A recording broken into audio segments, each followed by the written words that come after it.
Hola, soy Carolina Elosúa y esto es A Corazón Abierto, un podcast para gente que, como yo, quiere abrir conversaciones y darle luz a todo tipo de temas, con honestidad, sin pena y sin miedo. No necesitamos ser expertos para hablar de algún tema, ni filósofos para hacernos grandes cuestionamientos. Todos tenemos algo que aportar y mucho que aprender. Lo único que necesitamos es reconocernos y simplemente atrevernos a hablar a corazón abierto. Hola, Caro, ¿cómo estás? Sorry, es que tuve como que no jalaba el internet donde siempre hago los lives y me tuve que mover del lugar. No te preocupes, aquí estoy bien, ahora vas a hacer tú tantito mis ojos. Sí, claro, por ¿Perfecto? supuesto. Bien. ¿Cómo te ha ido? Bien, muy bien. De hecho, yo también me quedé pensando, ¿es mi internet o qué pasa? Porque escucho... No, es el mío, es el Ah, mío. perfecto, Carito. Oye, mil gracias por aceptar estar aquí en A Corazón Abierto. De verdad, para mí estoy súper emocionada. Yo, como te había dicho, hace 2 años te escuché tu testimonio y de verdad me dejaste con mucha inspiración y con ganas de poder ayudar a compartir tu historia. Entonces, de Gracias. verdad, te lo agradezco. No, pues gracias, al contrario, gracias a ti la invitación para poder platicar un ratito, para cerrar la noche como se debe, con Claro, ansiosas y cosas padres que compartir, ¿no? claro. Oye, Rafa, bueno, para los que no te conocen, los que me siguen a mí que no te conocen, cuéntanos un poquito quién es Rafa Jaime. ¿Jaime es tu apellido o es tu segundo nombre? Jaime es mi apellido. Te cuento así rápidamente, no es un apellido muy típico del No. norte, de hecho es un apellido totalmente del centro del país. Mi familia es originaria de Guanajuato. Nosotros Ok. actualmente, toda mi familia radica actualmente en Durango y creo que más que de Guanajuato somos norteños, norteñísimos duranguenses. Llegamos hace 32 años a Durango por trabajo de mi papá y pues bueno, creo que donde se desarrolla tu historia al final del día creo que es ahí de donde eres y ¿De aquí dónde eres? he hecho mucha historia. Aquí creció mi hermana, solamente somos 4 personas en casa, bueno, en la familia más bien, porque pues en casa ya estamos todos regados, ¿no? Eh, es mi padre, mi madre, mi hermana mayor Paola y yo. Soy un chavo, actualmente tengo 32 años, soy abogado y bueno, platicándoles un poquito de mi historia, yo fui como cualquier chavo normal, nací, gracias a Dios, con mi salud perfecta. Sin embargo, al paso del tiempo, a los 5 años me detectan un cáncer, un retinoblastoma bilateral, que en palabras más sencillas es cáncer en las retinas de mis 2 ojos. Okay. Y tras un proceso, entre comillas, largo de aproximadamente un año, con quimioterapia, radioterapia, cirugías, etc., gracias a Dios el cáncer se pudo vencer. Solamente perdí mi ojo derecho, me lo tuvieron que nuclear, que en palabras más normales me lo tuvieron que quitar, tener que Okay. todo mi globo ocular, ponerme una prótesis. Sin embargo, mi ojo izquierdo estaba a la perfección. Y bueno, pues transcurre mi vida normal, como cualquier niño, como cualquier ¿Te, chavo. te acuerdas, Rafa? ¿Tú te acuerdas de todos esos procedimientos a los 5 años? ¿Tienes memoria de todo eso? Sí y no. Aquí es un tema muy, muy padre y algo de lo que quería platicar contigo. Hablábamos un poquito queríamos hablar un poquito de adaptación, ¿no? De adaptarse o morir. Y la Sí. gran ventaja de haber tenido un cáncer tan chiquito es que no recuerdo muchas de las cosas. Que Ok. los tratamientos o las quimioterapias tan dolorosas o los procesos tan largos, los viajes, porque todo mi tratamiento lo llevé en Guadalajara, no lo recuerdo como tal. Tengo pequeños flashazos, tengo pequeños recuerdos, pero no muy grandes. Ok. Tengo 3 cosas que en ese momento me marcaron por completo. Una vez que en la ciudad de León me pusieron una quimioterapia mal, que sufrí muchísimo y que me acuerdo que la enfermera me quería dar un dulce de estos como de menta, los blancos con rojo, Sí, sí, sí, claro. y como para tranquilizarme y desde aquel entonces odio esos dulces, ¿no? Y, Híjoles, ¿cómo son las asociaciones, verdad? Como que asocias. y viene una asociación mucho más grande para mí. Yo odio los flanes, no me gustan, pero por un tema que a lo mejor entendí, procesé como más grande. Mi familia en ese entonces, pues hace 28, 27 años, cuando estamos enfrentando esto, no tenía una buena economía. Realmente la pasábamos difícil porque venía el proceso de cambio de ciudad, de muchas cosas. Y realmente mis papás estaban apretadísimos económicamente, ¿no? Y cuando nos tocaba a mi madre y a mí ir a Guadalajara, yo estaba en el Centro Médico de Occidentes, en Avenida Adolfo López Mateos. Ok. Y a la vuelta de donde está el Centro Médico de Occidentes, había muchos desayunadores. Entonces, después de que íbamos con el médico al tratamiento o lo que fuese, yo siempre le decía a mi mamá que quería ir a un desayunador a comerme un flan, porque venían estos desayunos y en un recipiente de vidrio, Claro, ajá. así con la mielecita y arriba con la liga, ¿no? Entonces, yo recuerdo que mis papás no siempre me podían llevar y las veces que me llevaban, mis papás no comían. Y yo entendí hasta más grande por qué no comían. Porque mis papás de verdad la vieron muy dura y a veces no tenían ni para qué comer. Y a veces de todo lo que tenía que pasar o procesar o vivir dentro del tratamiento médico, mis papás lo único que querían era que mi hijo esté tranquilo. Y hasta Claro. los 18, 20 años entendí esto. Hasta se me pone la voz, la garganta. Está muy fuerte porque decías tú lo veías como que ellos querían, pues que tenías el flan y tú querías el flan, como que qué padre, pues después de tanto que tú pasaste, pero yo creo que a la hora de realizarlo, para ti ya más grande, pues ha de haber sido algo muy fuerte el haber pasado y saber que tus papás pasaron por eso, ¿no? Exacto, y bueno, son de las pequeñas cosas que me acuerdo. Más allá de eso, no me acuerdo de haber jugado con niños en el centro médico, pero más allá, más a fondo, no. Creo que experiencias chistosas, travesuras mías, eso es lo que me acuerdo, pero como tal, hablar de cosas difíciles o de dolor, no, realmente no. Y esa es la gran ventaja, que como era muy pequeño, ni dimensionaba lo que estaba viviendo y adaptaba. Claro.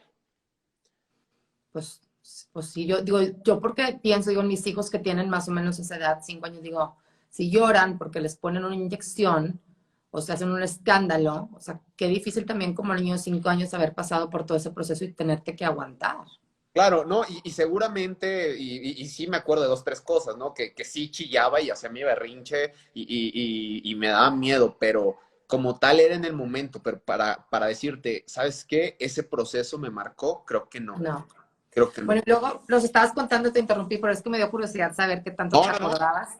No, y bueno, pasa esto, me quitan un ojo, yo sigo creciendo, me desarrollo como cualquier niño en los deportes, en la escuela, con las travesuras, lo típico de cualquier chavito, ¿no? Tanto Ok. como en la niñez como en la adolescencia. La realidad también que pasa algo conmigo que por la evidencia de que yo no tenía uno de mis ojos, que uno era prótesis y el otro no, este tenía movimiento, este no, Ajá. eh, fui como un poquito víctima, no le llamaría víctima, porque creo que al final del día entre los niños en la escuela, y no estoy justificando esta situación, pero a veces es inevitable vivirla, ¿no? Tienes un poquito, yo le llamaba como la carrilla, Sí. y viví esa carrilla, que me dijeran tuerto, visco, ojo de pirata, ojo de canica.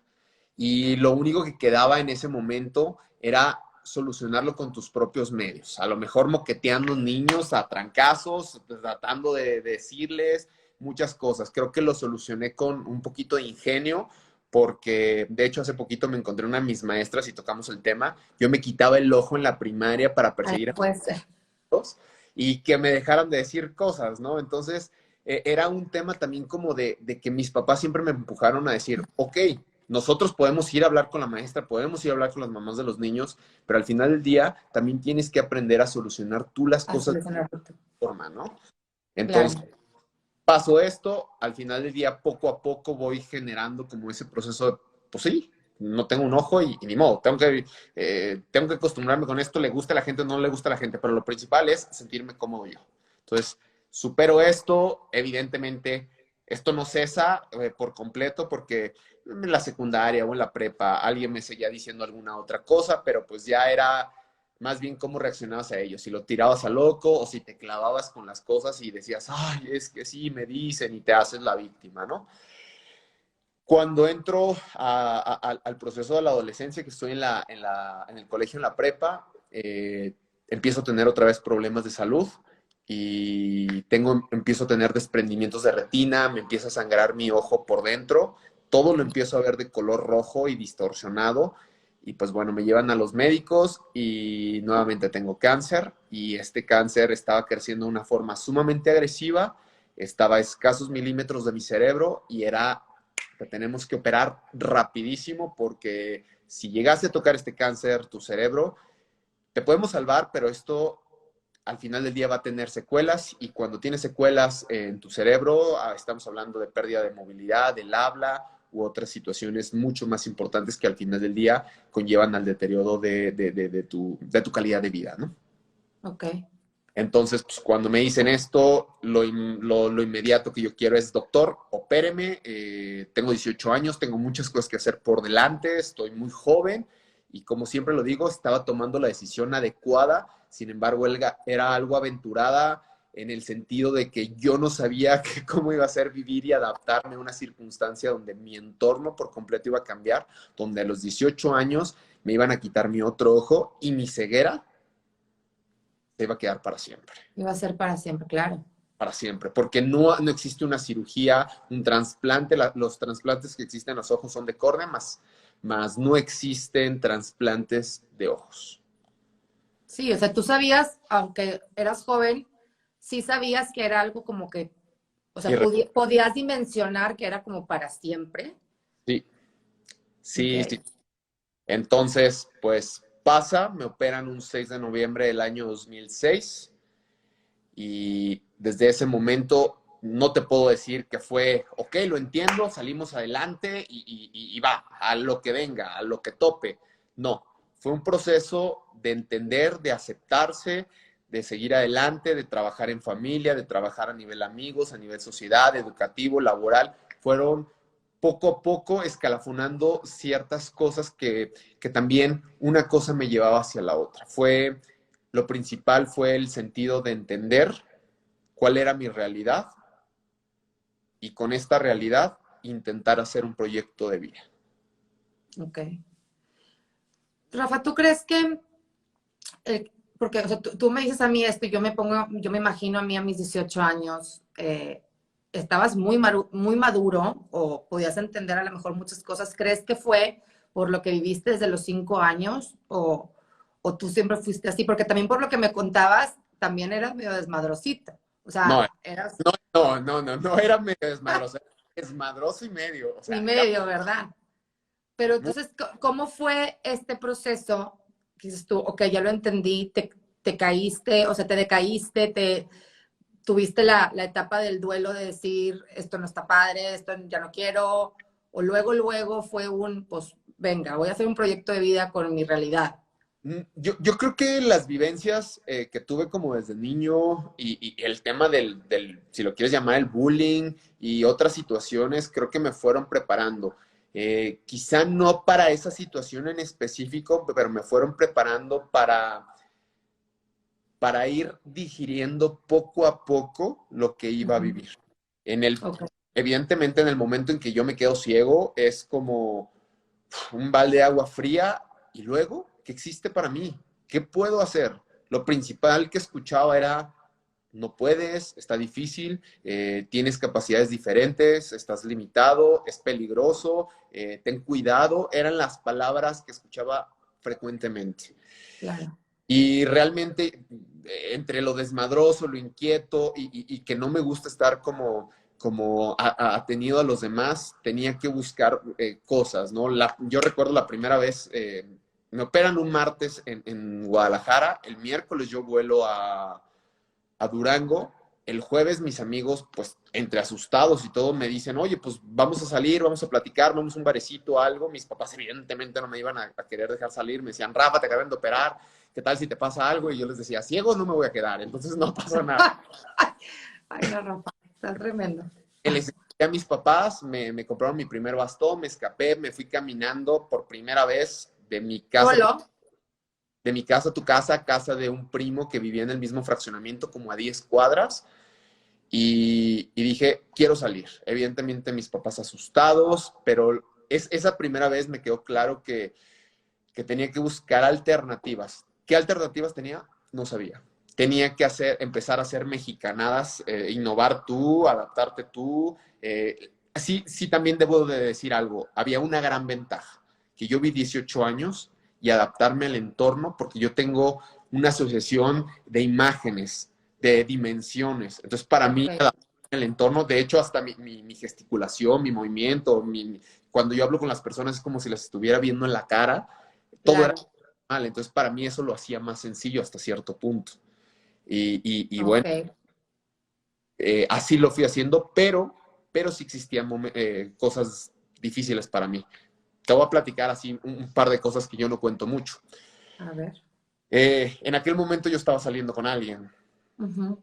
y cuando me operan, pues cuando yo me levanto de la anestesia le pregunto a mamá que me leyera el celular, ¿no? Porque yo no lo podía leer y que si Claro.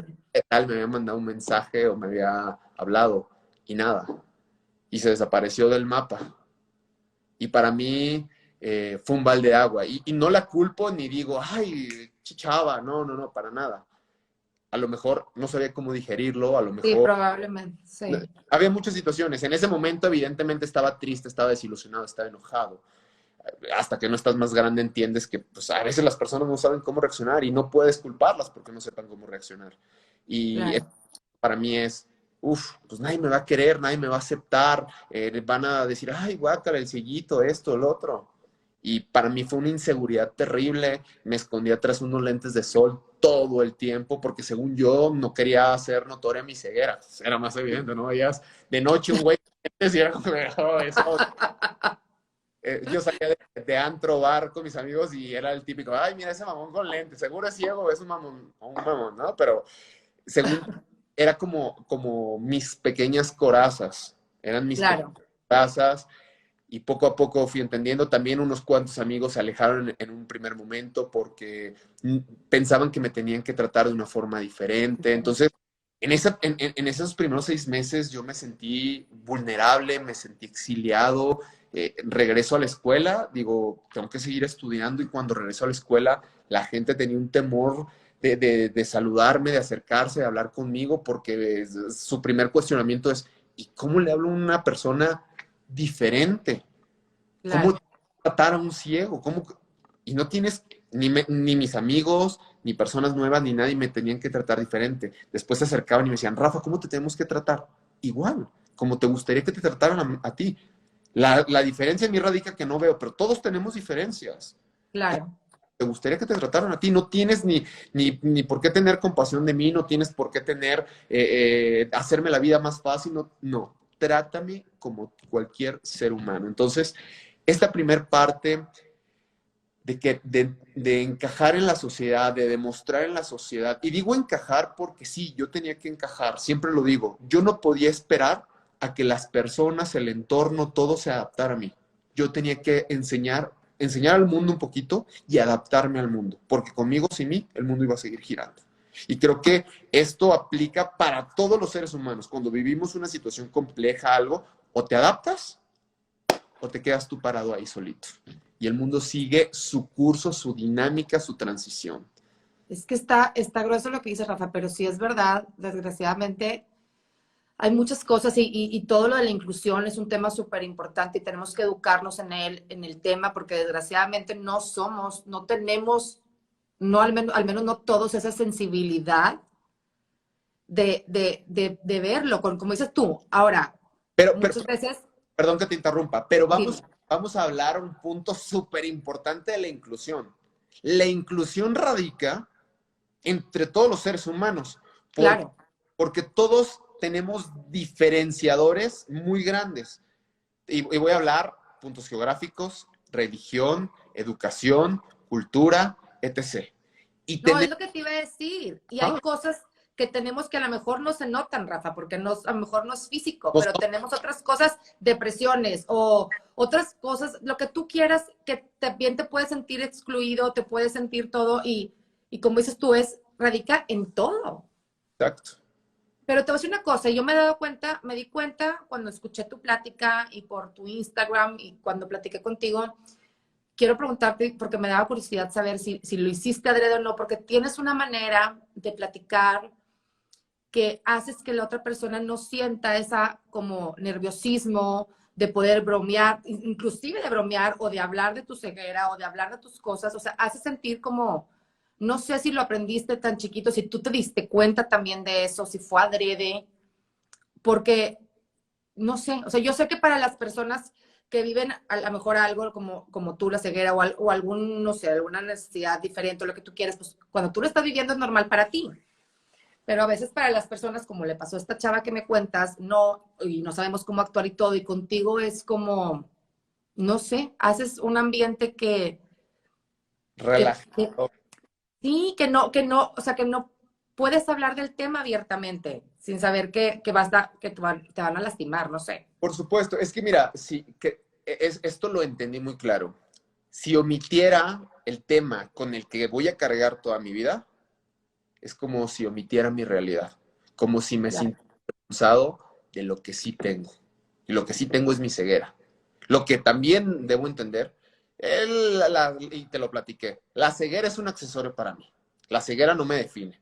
A lo mejor, y esto me debe de quedar muy claro, a lo mejor de primera instancia, y hablando muy particular en primera persona, debo de hacer sentir a la gente cómoda, debo de ser muy accesible en la información, la forma de platicar, en todo esto, para que la gente se sienta relajada, porque ¿Pero crees que sea tu deber, Rafa, hacer eso para la gente? no sé, no lo puedo decir que sea mi deber para todos los hijos. Es mi deber para seguir haciendo lo que hago, lo que soy y hacia dónde quiero llegar. Tengo Ok. que ir rompiendo paradigmas tanto sociales, laborales, de definición, de lo que sea, para poder seguir haciendo lo que hago, para O que sea, las cosas no mi se me pregunta sientan. va más a que si es tu deber o es deber de los demás, poder también hacerte sentir a ti cómodo y a gusto, como a todo mundo en el mundo. Me explico, a eso me refiero. O Bueno, sea, creo que es deber de todos, porque ahí radica algo sumamente importante. Para hacer sentir a cualquier persona cómoda, se uh-huh. necesita empatía. Ok, Ser empáticos con todas las personas. Y no nos con cuesta todos. ni tantito ser empáticos. Una sonrisa, un buenos días. ¿Sabes de dónde nace la empatía? Simple y ¿De sencillamente dónde? de la educación. Ok, Un poquito de educación es un poquito de empatía. Entonces creo que eso nos corresponde a todos los seres humanos, ¿no? Tantito claro. de empatía. Y creo que con la empatía se pueden dar muchísimas cosas. Pero fíjate, a veces, y esto también hablándolo muy en particular en lo que yo vivo, jamás he vivido situaciones de discriminación. Y radica en esto de lo que tú hablabas, ¿no? De que, oye, lo que comunicas, cómo te comportas. ¿Y sabes por qué jamás he tenido una discriminación? ¿Por Porque qué? me comporto como una persona con discapacidad. Ese es el punto. Si Ok. te comportas como una persona víctima, de ahí no te van a sacar. Si te comportas como una persona enojada, te van a hacer, una persona molesta, una persona que jode todo el tiempo, te van a abrir, ¿no? Te van a hacer distancia. Si te comportas como una persona con discapacidad, te van a tratar de una forma vulnerable. Claro. Sí, tienes razón. Ahora, dime qué fue lo que pasó de estos 18 años a Rafa, el triatlonista, montañista, alpinista, todo. O sea, ¿qué pasó en estos 20 años, bueno, casi 20 años, todavía no, No, 15 años? Todavía me parece que dices chaborruco. ¿Dónde nos dejas a todos, Rafa? No friegues, yo tengo 40, o sea. no, es que, espérame, los chavorrucos son de los 30 a los 60. Bueno, ok, está bien, está bien. Aparte, te voy a decir una de mis frases favoritas. Se le escuché a una persona adulta, un atleta que decía, hombre, yo quiero llegar a sus 60 años así como está. Él me decía esta frase, quiero morir joven lo más viejo que pueda. Ah, me encantó. Quiero Está- morir joven lo más viejo que pueda. Quiero morir Está joven padre. que pueda. Bueno, ¿qué pasa en este inter? Te platiqué un poquito de los miedos. a nivel personal, al final del día también hay algo muy importante. Siempre preguntan, oye, Rafa, ¿y qué onda? ¿Qué pasa con la familia? Para estar donde estás ahorita o lo que estás haciendo, ¿fue nada más como tu ímpetu, tus ganas y todo eso? No, por supuesto que no. Uno puede tener la determinación del mundo, la actitud del mundo, pero a veces sí falta ese empuje, aunque sea, si tú tienes el 99% de determinación, te hace falta el 1% de empuje de alguien más, de la familia, y si no tienes familia, de los amigos, y si no tienes amigos, de los vecinos. Pero siempre necesitamos un puchoncito extra, porque a veces no podemos estar siempre extra motivados, siempre extra positivos. No. Se nos baja la pila, lloramos, titubeamos, tenemos miedo, pausamos, y es ahí cuando entran las personas que son nuestro colchoncito, nuestro empuje también. Y aquí ha sido mi familia. Para mi familia también fue un proceso difícil de asimilarlo porque se sentían culpables, porque no sabían cómo actuar, hacia dónde llevarme, qué hacer. El miedo de mi familia era decir, ok, ahorita está con nosotros, ahorita le podemos dar lo que necesite, pero ¿qué va a pasar con él en 10, 20, 30 años? Cuando ya no está aquí. ¿Cómo se va a hacer valer? O sea, ¿qué herramientas le podemos dejar? Y a lo mejor, como ellos también no tenían mucha información, lo primero que hacían eran sobreprotegerme, era quererme cuidar o estar todo el tiempo encima de mí. ¿Y qué pasaba? Que sus miedos querían que fueran mis miedos. Que yo pensara que salir a la calle era peligroso, que yo pensaba que aventurarme al mundo era peligroso. Entonces, en este momento, no solamente me correspondía ser hijo, sino también ayudar un poco a mis papás. ¿Cómo los podía ayudar? Preparándome, aprendiendo, perdiéndole miedo a la vida y demostrarles que el día que no estén aquí, tenía las armas necesarias para hacerme valer por mí mismo.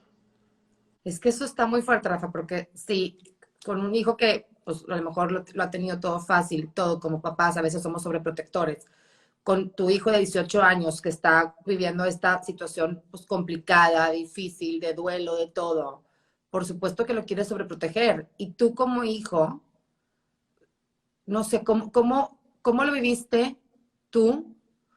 O sea, o sea, no recomiendas, pero ¿cómo viviste tú esta situación con tus papás? Porque yo creo que tus papás nunca se van a dejar de preocupar. No, No hay manera. Y yo creo que lo veo con mi hermana. Mi hermana es 9 años mayor que yo y hasta la fecha se siguen preocupando por ella, y yo creo que se van a preocupar por ella y por mí a los 40, a los 50, a los 60, ¿no? Pero este pensamiento que dijiste, tú dijiste, yo tengo que ayudarle a mis papás con esto. O sea, ¿Dónde nace eso? Es lo que te iba a decir, Rafa, ¿en qué momento? Haz de cuenta que yo me iba al colegio y pues en el colegio me ponía a estudiar, me aplicaba lo que sea, y yo regresaba a mi realidad, a la casa. A lo mejor todavía no andaba todavía andaba titubeante, y llegaba a mi casa y mis papás tristes, callados, había silencios sepulcrales en mi casa. Entonces decía, no, este no puede ser el ambiente. O sea, no puedo salir a medio echarle ganas o a medio prepararme para llegar a casa y que la pila esté baja. Claro. Y no era que mis papás fueran culpables, no, pero mis papás tampoco sabían cómo asumir esto. No por el hecho de ser padres quiere decir que tengan las armas y las herramientas para hacer, porque dicen por ahí, el papá no te enseñan, y menos a veces dar cosas tan duras. Entonces, creo que por eso, y me gusta decirlo mucho, uno de los equipos más importantes que existe, y creo que es el primero en el que tú te toca desenvolverte, el primer equipo es la familia. Totalmente. Y aquí no importa si tienes 5, 10, 20, 30 años, si eres el hijo, el papá, el nieto, el sobrino. Creo que cada uno puede apoyar a hacer algo en la familia. Y en ese momento así me tocó asumir el rol de ser la persona que cargaría un poquito con la parte de mis papás, de tratarles de devolver esa confianza, de relajarlos mucho. ¿Y cómo fue? Mi misma actitud de ser medio babosón a la hora de estar platicando, el humor negro, mi dinámica, a lo mejor la práctica de un deporte, por muy sencillo que pareciera, salir a correr y todo eso, a mis papás los entusiasmaba mucho, veían que me cambiaba el estado de ánimo, que me encantaba, que el hecho de que saliera bien de la prepa, por ejemplo, algo que yo me propuse, dije, yo voy a salir muy bien del colegio, de la prepa. Yo tuve que cursar otra vez mi prepa de los 18 a los 21 años. Y dije, y una forma de mostrarlos a ellos, sacando a lo mejor unas buenas calificaciones para ellos. Salí con 9.5 de prepa. Imagínate, me aventé la prepa con los ojos cerrados. Así de fácil. Así de fácil. Pero Rafa, ¿por qué tuviste que volver a hacer prepa? Porque lo platicamos hace ratito, era muy desmadroso, entonces me no por lo del cáncer. No por lo del cáncer, no. Entonces, cuando me quedo ciego, regreso a terminar mi prepa y a lo mejor son pequeñas cositas, pequeños trabajitos que en conjunto como familia yo podía devolver esta tranquilidad.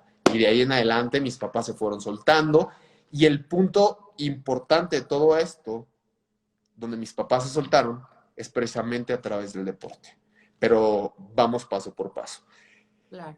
Yo seguía haciendo mis dinámicas cuando estaba buscando hacia dónde iba mi camino, pues lo principal es seguir estudiando, termino mi prepa, me voy a la universidad, yo soy abogado, en el inter que yo estaba estudiando, empecé a trabajar en la Secretaría de Trabajo aquí en Durango, yo tenía, me acuerdo, el rol supermercado, de 6 de la mañana a 8 de la mañana en el gimnasio, de 8:30 de la mañana a 3:30 de la tarde en la oficina, y de 4 a 9 en la universidad, y de 9 a 10:30 ir a checar con mi novia, ¿no?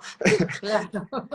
Entonces, eran mis dinámicas y poco a poco buscaba como otras alternativas. Yo quería como estar tocando puertas entre curiosidades, no sé. Creo que también la vida se basa mucho en relaciones y buscaba esas relaciones que me pudieran abrir camino, ¿no? Claro. Y bueno, por azares del destino, conozco a quien fue mucho tiempo mi entrenador, Jesús El Pichu Rivera, y él me invita a su escuela de entrenamiento, de alto rendimiento, me invita a correr, me encanta las sensaciones que me brindaba el correr, la libertad, lo que generaba también a nivel sensorial, el desarrollo de mis sentidos como el oído, el tacto, el olfato, asociar tiempo y distancia de manera mental. Existen los famosos GPS, los relojes con los que corres, que te dicen, no, corriendo a 5 minutos al kilómetro. Íbamos corriendo y yo les decía a mis amigos, vamos corriendo a 4:30 al kilómetro. Y mis amigos veían su reloj y decían, ¿cómo es posible, no? Entonces, todo esto yo lo iba asociando y lo iba también utilizando al plano personal, al plano de mi día a día fuera del deporte. Y me di cuenta que entre el deporte yo podía encontrar muchas oportunidades. Jesús El Pichu Rivera me sigue empujando a buscar otras alternativas, me invita a hacer triatlón. Y cuando consigo mi bicicleta, bueno, primero vamos a dejar claro qué es el triatlón. El triatlón es un deporte que consiste de 3 disciplinas. Nadar en aguas abiertas. Por aguas abiertas entendamos que es en presa, en mares, en ríos, en lagos. Okay. Después sales de nadar, te montas a tu bicicleta, pedaleas X cantidad de kilómetros en una carretera, bajas de tu bicicleta, te pones tus zapatillas de running y terminas corriendo X cantidad de distancia en carrera pedestre, ¿no? El Pichu me invita a todo esto, me incita, conseguimos la bicicleta. Mis papás me apoyaban, pero no estaban tan convencidos en ese momento de lo que estaba haciendo, porque el miedo de mis papás era, oye, Rafa, ¿y si vas a la presa a nadar y te ahogas? No me echen ánimos, ¿no? Decían, Rafa, es que si andas en la carretera y te caes en la bici y te mueres, pues no me motiven, por favor, ¿no? Claro. Entonces, repito, ellos me apoyaban mucho, pero al mismo tiempo tenían muchísimos miedos, al punto que cuando hago mi primer triatlón, el 13 de julio del año 2013, mis papás no van. Dicen, preferimos esperarte aquí que termines que irte a ver y estar con el miedo, con la ansiedad, con todo esto. Ese 13 de julio me convertí en el primer triatleta ciego en la historia de México y me hubiera encantado que estuvieran ahí mis padres, pero también entiendo, ¿no? Ahora que estoy más grande entiendo la situación y no tengo nada que reprocharles. Pero el punto importante y a donde quería llegar es que un par de meses después existe una ruta de ciclismo de Durango a Mazatlán, son 320 kilómetros cruzando la Sierra Madre Occidental.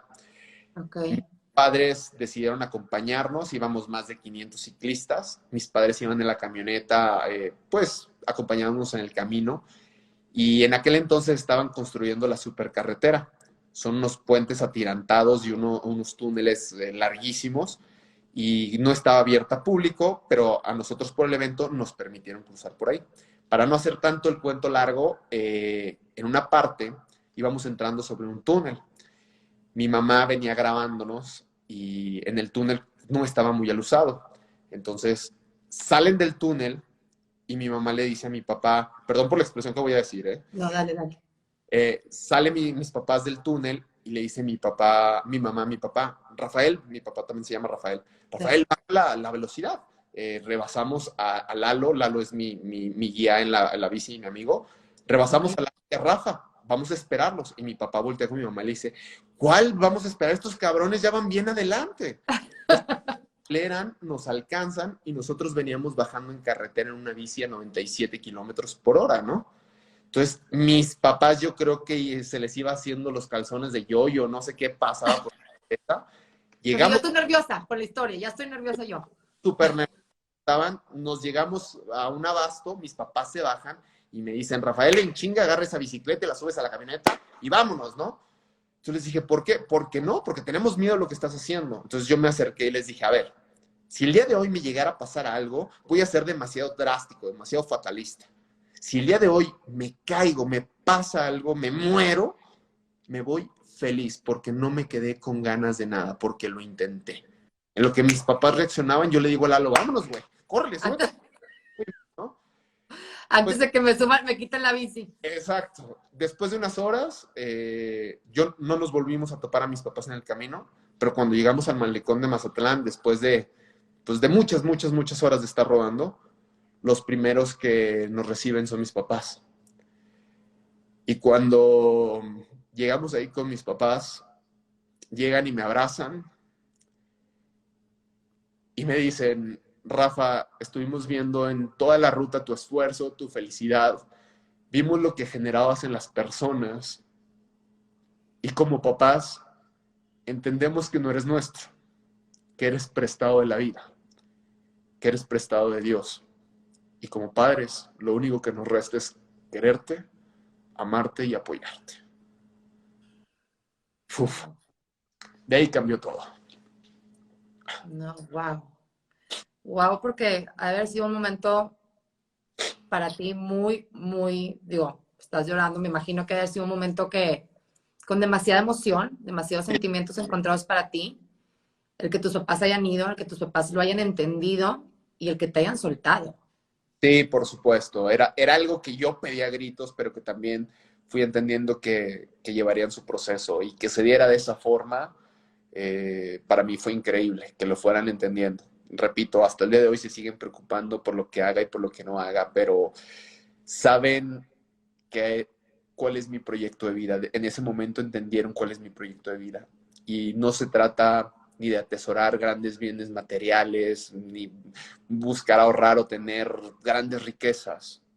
Se trata de atesorar grandes experiencias y es lo que hago. A partir de ese momento me dediqué a conocer el mundo, a recorrerlo, a hacer cosas en otros países, conocer personas. Tengo la fortuna desde el 2013 al día de hoy conocer 34 países, aventurarme en carreras, en aventuras, en expediciones, por África, Europa, toda América, conocer personas increíbles. Y todos los días que llego les digo, este es el proyecto de vida que estoy creando y gracias a ustedes, a su apoyo, y por apoyo digo, al dejarme volar, gracias a ustedes estoy haciendo esto. Gracias a ustedes me dieron la oportunidad, una segunda oportunidad de vida porque lucharon contra mis dos cánceres y me aventaron y aquí estoy. Y esta segunda oportunidad de vida que tengo no la voy a desaprovechar. La voy a... Y actualmente, pues tú sabes, me dedico al alpinismo, me dedico a la alta montaña. Andamos escalando montañas, pues por aquí, por Sudamérica, en la cordillera de los Andes. He estado en África también escalando y bueno, tenemos un proyecto bastante ambicioso, bastante choncho, en el cual en un par de años voy a estar yendo al Everest y otras montañas emblemáticas y complejas. Pero es eso, disfrutarme la vida, vengo a eso. Evidentemente en el alpinismo estoy inmerso en muchos riesgos. Un mal paso, una mala decisión, titubear te puede costar la vida ahí arriba en una montaña. Existen también los casos fortuitos, las cosas que no puedes controlar y que la madre naturaleza toma ciertas decisiones, pero a eso vengo, a jugármela, a vivir, a disfrutar. Y cuando me preguntan, ¿y dónde está el límite? ¿Hasta dónde quieres llegar? ¿Dónde vas a terminar? Mi vida termina hasta que dé mi último aliento. A eso vine, a hacerle un homenaje en vida a mis padres. No cuando ya no estén aquí, cuando mamá y papá hayan muerto, decir gracias y gracias por lo que me dieron y miren lo que estoy haciendo. No, ahorita que estoy vivo, ahorita que están vivos, desde lo más alto en una montaña, en el desierto más duro, más caliente, en las situaciones más complejas, donde me roba una sonrisa la forma de decirle a mis papás, gracias por todo lo que han hecho por mí. Ha valido la pena todo el esfuerzo que han hecho y tienen un hijo que la rompe y es el reflejo de ustedes, personas que supieron emprender en todo sentido de vida y me lo han enseñado. Hijo, Rafa, la verdad es que ahorita que lo dices, creo que todos como hijos somos un homenaje hacia nuestros papás. Obviamente tu homenaje es muchísimo más hermoso que el mío y que el de muchos. Y el que te haya motivado, me imagino que tus papás han de estar súper orgullosos de ti. Mucha gente estamos muy orgullosos de ti y eres un gran ejemplo y una gran inspiración para bastantes. ¿Qué nos puedes decir a los que somos papás ahorita? ¿O qué consejo nos puedes dar como ese hijo que lo dejaron volar a nosotros papás? Evidentemente, no puedo comentar o decir tanto como padre porque no soy padre y bueno, no está en mis planes. Sin embargo, lo que sí puedo decir como hijo, en la postura de hijo, es que como hijo es muy importante sentirnos ahí apoyados por papá y mamá, que nos dejen tomar nuestras propias decisiones, que también nos dejen sentir y vivir nuestros propios errores. Es importante aprender a vivir de los contrastes de la vida, de las buenas y de las malas decisiones, de lo lindo y de a veces lo no tan lindo. Claro. Eso nos hace crecer mucho, pero en definitiva, al final del día somos el reflejo de nuestra familia, mucho, mucho, mucho el reflejo. Y lo único que podría decir es que dediquen o que se cuestionen si están contentos lo que están haciendo como padres para sus hijos. ¿Y a qué voy? No lo que les enseñas, la educación, en qué colegio los metes, qué les compras, si tienen el iPad, no.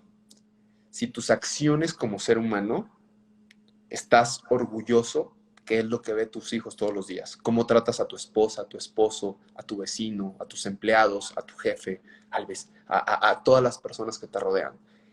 Esa imagen es algo de lo más importante que le puedes enseñar a tus hijos, porque iba la coherencia. No le pidas a tu hijo que sea empático, que sepa ayudar a los demás, que aprenda a respetar, si tú no lo hiciste, no lo viviste, no lo demostraste. Claro. El ejemplo arrastra. Exacto. Oye, Rafa, dime una cosa. Estaba pensando ahorita en una pregunta. ¿Tú piensas que las cosas pasan por algo? ¿O piensas que las cosas pasan y tú haces el algo de las cosas? Yo creo que nada es casualidad y es un poquito de eso, que puede existir. Me gusta verlo de la siguiente forma. Imagínate que tu vida es un libro, ¿sí?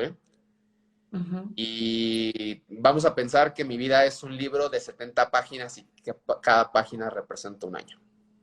Ya está escrito.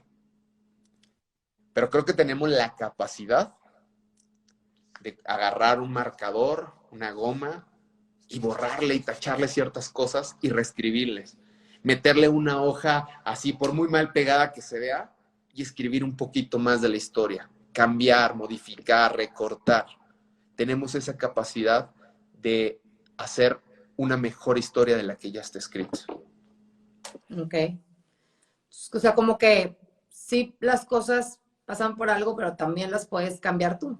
También puedes hacer tú algo. Sí, porque sí creo en las coincidencias, sí creo en que ya había cosas para estar predestinadas, para conocer, para hacer. Y me ha pasado en conocer personas que tenían que llegar en cierto momento en mi vida porque de ahí era un escalón para otra cosa, que tenía que aprender o que vivir ciertas circunstancias y que la vida me forzó y me llevó a vivirlas o a conocerlas o a sentirlas, ¿no? Entonces sí creo que hay cosas que ya están escritas. Ok. Oye, el otro día que hablamos, Rafa, tú dijiste que te habían preguntado si pudieras, que si quitarías tu ceguera o no. O sea, que si Que si te pudieras revertirlo, que si lo harías o no. Y me gustaría que nos platicaras aquí lo que me contestaste. Les diría que no. Esta es mi respuesta de siempre.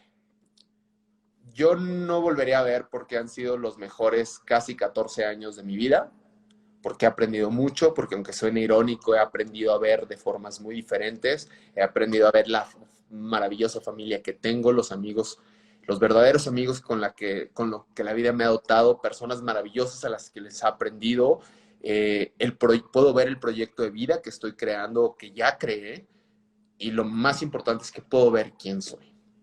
Creo que mi ceguera es un accesorio importantísimo, padrísimo, me encanta, me ha hecho y me ha llevado hasta donde estoy hoy. A veces yo bromeo que es mi sex appeal. Y les digo, el día que yo vuelva a ver, se me acaba la chamba. Ni madres, yo no quiero volver a ver. ¿Qué hora de que doy pláticas? Exacto. Entonces, ha sido lo mejor que me ha pasado, porque lo he aprendido a capitalizar. Exacto. Es uno de mis más grandes diferenciadores. Y con eso, yo pude hacer mucho. En vez de ponerme a llorar, ¿y por qué a mí? Ay, esto es lo que tengo, estoy limitado. No, señor, no, hombre, con esto pude hacer muchísimo más. Tengo una pregunta, no sé cuánto tiempo nos quede, porque no sé qué tarde me metí, pero Adelante, ¿por qué adelante. crees tú? Esta pregunta es, no sé, yo siempre he tenido, ¿por qué crees tú que hay personas que pueden superar, y no nada más superar lo que les pasa, sino hacer algo todavía mejor, como lo que estás viviendo tú, ¿no?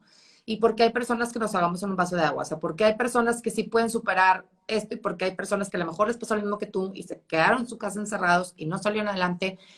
¿Cuál crees tú que sea, o sea, qué crees tú que sea la diferencia?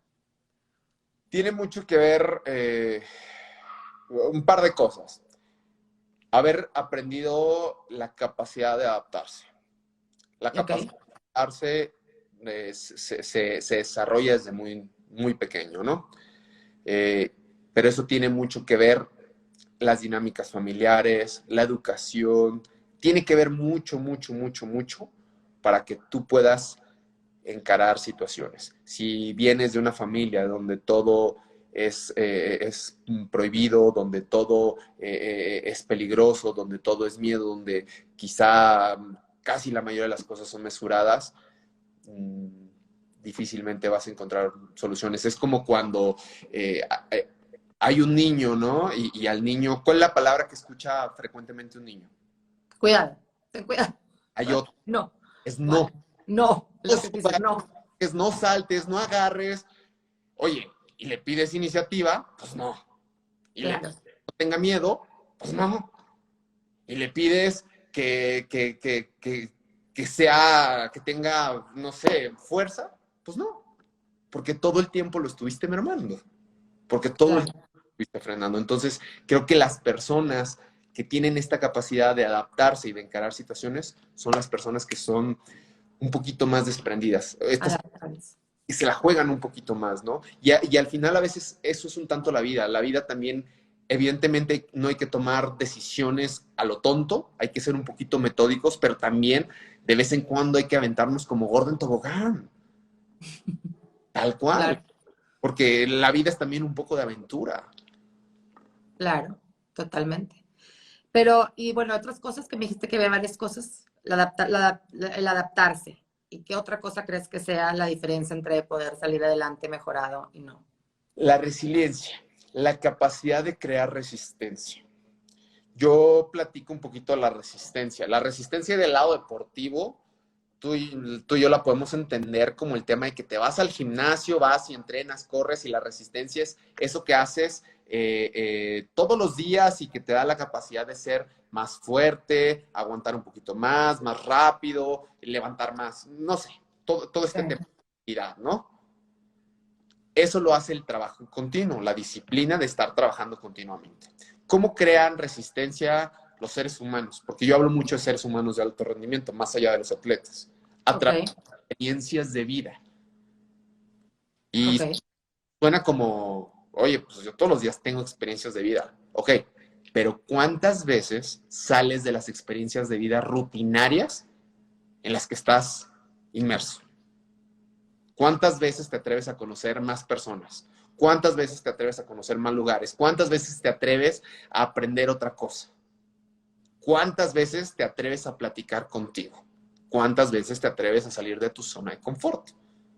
Y las experiencias, por difíciles o por fáciles, por lindas o por atormentadoras, siempre crean la capacidad de ser más fuerte. Y cuando vives, a lo mejor, otra situación muy similar, algo que te destrozó o algo que te puso muy feliz, vas a tener la capacidad de digerirlo, de asumirlo de una forma diferente. Entonces, para poder seguir avanzando, es necesario tener bastante resistencia. Y la resistencia no la encuentras en casa. La resistencia la encuentras allá afuera. En lo que te va pasando, en lo que te va presentando la vida.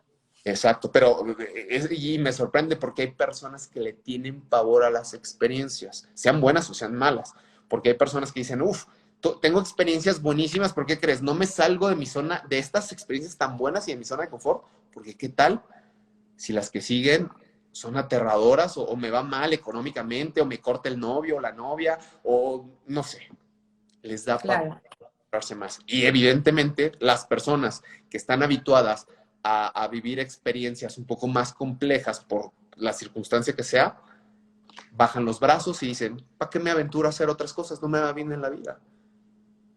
Y no se obligan a vivir, a tener estas herramientas que les dan resistencia. Pues es que entonces también las creencias que tenemos de nosotros mismos y de la vida nos hacen la diferencia entre si salimos adelante o no. Es correcto. ¿Verdad? O sea, es el adaptarse, la resistencia y las creencias de nosotros mismos y de la vida. Yo creo que, mira, yo lo platico mucho así. El ser humano, para llegar a ser un ser humano de alto rendimiento, necesita 4 valores a desarrollar en su vida. Y estos se pueden desarrollar desde muy pequeño, cuando tengas 20, 30 años, o muy grande. No hay una edad para desarrollarlas. Okay. El chiste es desarrollarlas. Y se basan en la adaptación, la resistencia, la tolerancia al dolor, que tolerancia al dolor es entender que a veces la vida duele un poquito. Okay. La vida a veces lastima de forma emocional, física o mental. Pero es entender que es momentáneo, que no dura para siempre. Y a veces incluso hay que aprender a negociar con el dolor. ¿Cómo negocias con el dolor? Sí. ¿Pero cómo? ¿Cómo negocias con el dolor? Viene de la mano con la resiliencia, ¿no? Entendiendo la madurez, a veces apenas sentimos algo que nos saca de nuestro punto de comodidad, del punto estable, y hacemos una tormenta en un vaso de agua. Y es también, a ver, aprende a digerir, aprende a sentir el dolor. ¿Por qué me está doliendo mentalmente? ¿Por qué me hace añicos emocionalmente? ¿Por qué me duele físicamente? Aprende a negociar con él, aprende a vivir. O sea, ya sé por qué me duele, ¿cómo lo puedo cambiar? Pero a veces sientes dolor y lo primero que haces es correr. Claro. Ni siquiera ni analizarlo ni a vivirlo. Y el dolor también se vive. Y no estoy hablando aquí de masoquismo, no. Pero no puedes omitir cosas en tu vida porque cuando omites cosas no estás haciendo soluciones. Claro. Entonces es adaptarse, resistencia, tolerancia al dolor, ¿y cuál es la cuarta? El coraje. Y el coraje a mí me gusta verlo como la llama que tenemos en el corazón y que por segundos, por minutos, por horas quizá, te lleva a hacer cosas que pensabas que no podías materializar, que te da la energía, la fuerza, el arrojo, la valentía para hacer lo que pensabas imposible, inimaginable. Pues están muy padres esos valores. Habrá que aplicarlos. Entonces, para que todos apunten, es adaptarse, resistencia, tolerancia al dolor y coraje. ¿Y qué crees? Esos 4 valores los aprendí en el deporte. Para ti eso fue el deporte. Para lo dio el deporte. Para correr un Ironman, para hacer un Ultraman, para lo que sea, es importante estos 4 valores. No, sí, vi unas fotos tuyas de tus pies destrozados con ampollas. O sea, no, qué bárbaro, pero, o sea, se ve que lo disfrutas demasiado y ¿tú crees que te has vuelto como un poco esta adicción a la adrenalina? ¿Crees que te haya Sí, tal cual es necesario. Mira, el deporte, la adrenalina, si no lo tengo, mi dosis diaria, ando como león enjaulado y me pongo de mal. Al final del día, esto ya lo hice un estilo de vida, ¿no? Entonces, es como así las personas necesitan su dosis de café mañanero, yo necesito mi dosis de ejercicio. Claro. Oye, Rafa, bueno, pues mil gracias, de verdad, pero antes que nada, una última pregunta, espero que alcancemos. Vale. ¿Qué crees o para qué crees tú que estamos aquí como humanidad? ¿Para qué venimos? ¿Para qué estamos aquí? ¿A qué venimos? Me gustaría pensar, creo que no tengo una respuesta de eso tal cual. Lo que sí te puedo decir es mi creencia personal y que todos estamos aquí, va a sonar quizá también trillado, que todos aquí tenemos una misión y la misión no siempre tiene que ser estar en el top del top del top y que toda la gente te vea. Cada ser humano tiene una misión muy diferente, pero no por ello quiere decir que unas sean más importantes que otras. Claro. Creo que la misión de cada ser humano radica en un par de cosas. En el amor, en el respeto, en la empatía, en la confianza, en divertirse, en abrazar, en crear, en innovar, en perdonar. Y si te pudiera decir un poco, y lo voy a decir en un tema generalizado, creo que estamos perdiendo mucha humanidad. ¿Por qué? Porque las realidades que se están viviendo hoy en día en diferentes partes del mundo, a veces a mí se me hacen increíbles, a veces no las coincido. Hace unos meses decidí no utilizar mis redes sociales porque yo me metí a Twitter y veía noticias de diferentes partes del mundo con muertes, homicidios, terrorismo, animales, que no coincidía. Y me asqué de toda esa situación tan negativa. Y también sé que somos más los buenos, pero pareciera que poco a poco esta pérdida de humanidad va creciendo. Y me da un pavor hacer eso. Y si yo desde mi trinchera y con lo poquito que yo pudiera contagiar, compartir, puedo cambiar a una persona, yo estoy encantado de hacer eso. Créemelo que desde tu trinchera estás cambiando muchas vidas y estás devolviendo o dando humanidad al mundo. De verdad, no me canso de escucharte y de leer tus posts en Instagram y de seguirte. Te agradezco muchísimo, eres una persona que inspiras. Ojalá que, no sé si ya sacaste el libro o no, ojalá que lo saques pronto. Estamos en esto y también próximamente un podcast. Ándale. Estar sacando un podcast. Espero que en este mes de septiembre ya lo tengo cocinando hace ratitito, pero estamos esperando ya que afinar unos pequeños detallitos. Qué padre, Rafa, de seguro va a estar increíble y no me lo voy a perder. Tus redes sociales son @RafaJaimeMX en Instagram. Instagram, Twitter y Facebook me encuentran como Rafa Jaime. Ahí subo un poquito de los lugares a donde vamos, compartimos un poquito de reflexiones. También hay que decirlo, y perdón por la expresión, pendejeamos un poquito, evidentemente respeto, pero también hay que reírse un poquito de la vida. Y claro. Bueno, pues también subo fragmentos de las conferencias y estamos todo el tiempo compartiendo retos y poniendo la bandera de México muy en alto, y ahí es a través de donde lo hago, de mis redes sociales. Muchísimas gracias, Rafa. Oye, Rafa, dime una cosa porque me da curiosidad. ¿Y tienes, a la hora que te escriban así, tienes algún aparato que te lee o cómo le haces con los mensajes? Pregunta. El iPhone, yo manejo un iPhone, prácticamente todos los celulares de nueva generación lo traen. Tienen algo que se activa en la parte generalidades, te vas a accesibilidad y se llama VoiceOver. El VoiceOver es de pantalla parlante, entonces todo lo que yo toco en el celular me lo describe. No le atino exactamente a los iconos o a ciertas cosas. El celular se maneja con gestos. ¿Qué es un gesto? Mover un dedo a la derecha es un gesto, tocar mis dedos con dos dedos. Ya te van a cortar, Rafa, ya te van a cortar 5 segundos. Pero bueno, luego me platicas. Mil gracias, Rafa, de verdad. Si te gusta el contenido de este podcast, suscríbete y compártelo. Y si quieres saber más de mí, puedes encontrarme en Instagram en @caroelosua. De todo corazón, gracias por ser y gracias por estar aquí.